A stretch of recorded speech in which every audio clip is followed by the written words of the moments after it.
तुम तीसरी बार घर से भागकर साबित क्या करना चाहते? तुम मासूम हो या तुम पर जो इल्जाम लगा है वो वाकई सच है?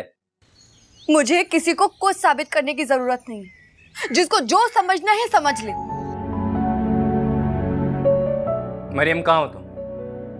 वापस आओ और वापस आकर ये जो मैस तुम क्रिएट कर कर गई हो ना, उसे फेस करो। ये मैस तुम्हारा क्रिएट किया हुआ है, मेरा नहीं। और कब तक अपने किए का इल्जाम मुझ पर डालते रहोगे? क्या सबसे पतली गर्दन तुम्हें मेरी ही नजर आती है? मैं तुम्हारी कोई बात सुनने के मूड में नहीं। मरियम, से मुझे इस बात का जवाब दे दो कि ये बच्चा किसका है? ये मेरा बच्चा है, सिर्फ मेरी औलाद है, इसका कोई बाप नहीं। क्योंकि बाप एक मर्द होता है जो गलती से मैंने तुम्हें ही समझ लिया था। और आइंदा मुझे कॉल मत करना। मरियम,